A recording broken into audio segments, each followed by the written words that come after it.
The latest film from the Marvel Cinematic Universe, Black Widow, is finally hitting cinemas globally, and in classic Marvel tradition, features links and references to the future of the franchise. With 2 post-movie stingers in tow, Black Widow offers us a great look into the upcoming MCU Phase 4, while throwing it back to the movies before it. Before we get into this, don't forget to hit that like button down below, it does wonders in getting my content out there, and if you haven't already, hit the subscribe button and the bell icon to keep up to date with all my content. Of course, this video will be diving into these stingers, so a spoiler warning should be issued, just in case you didn't realise that this video would be spoiler heavy. This is your final warning, so let's get into it.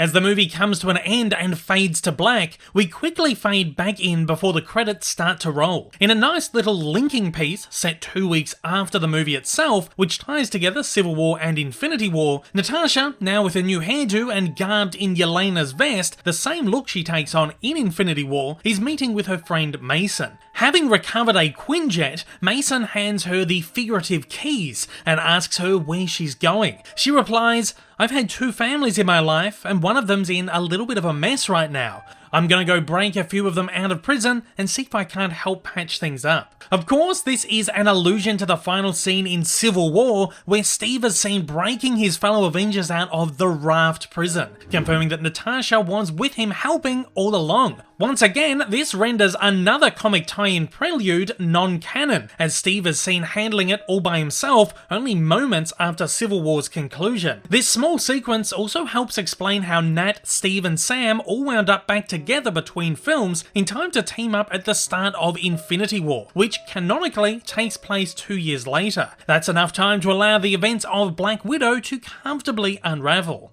The movie cuts to black and the initial title sequence begins. Following this, we open to a mid-credit scene set after the events of Endgame. Yelena is in a secluded cemetery mourning over the grave of Natasha. On her headstone is her name and the Black Widow insignia. It's surrounded by flowers and other symbols of condolence, finally giving Nat the tribute she truly deserves for her sacrifice during Endgame.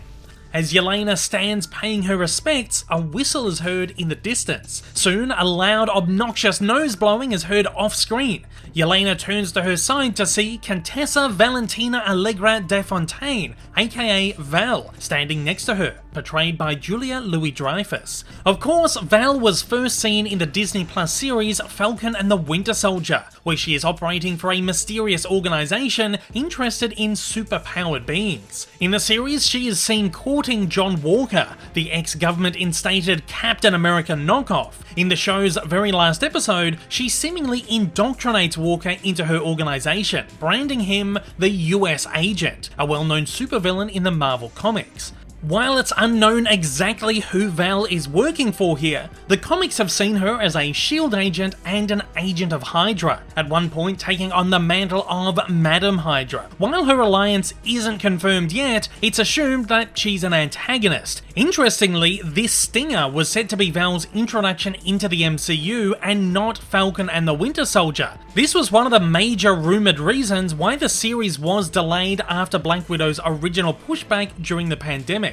So Yelena turns to Val and expresses her disbelief at Natasha's sacrifice, following it up by saying, "You're not supposed to be bothering me on my holiday time," and telling her, "Being here makes you look desperate." At that, she also says, "I deserve a raise." Obviously, this infers that Yelena is well acquainted with Val and working with her on some capacity. Val replies with, "And believe me, you're going to earn it. I've got your next target. I thought I'd hand deliver it. Maybe you'd like a shot at the man responsible for your sister's death." Valentina then hands a tablet to Yelena, which shows an image of Clint Barton, aka Hawkeye. It seems Valentina is a little more twisted than we expected, seemingly out to frame Barton for Natasha's sacrifice, of which he, of course, attempted to prevent. Val has seemingly been set up as the kind of evil Nick Fury of the MCU, likely set to take out the remaining Avengers while forming her own supervillain team by all means necessary. It's actually been rumoured for a long time that the MCU has been prepping to introduce the Masters of Evil,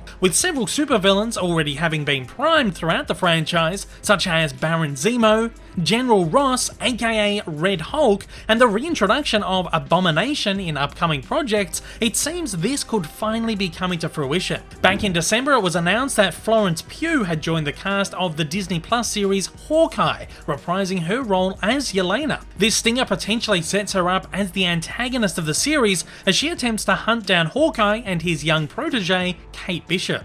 Of course, it's been assumed that Pugh would take the mantle of Black Widow in the MCU, likely forming a kind of Young Avengers alongside Bishop's Hawkeye, Iman Vellani's Miss Marvel, and others. However, it seems her character arc may just follow that of the comics, with her starting out as a villain first. Whatever happens, it seems we are in store for an absolutely bright and loaded future of the MCU. And if nothing else, this stinger proves to us once again that yes, the TV series are going to be an incredibly integral part of the MCU going forward. So if you're not up to date on those shows just yet, it's time to get to it. And at that brings us to the end of this video. Were there any other links to the future of the MCU that you found throughout Black Widow, and what did you think of the movie? As always, fire away down in the comments below and let me know your thoughts.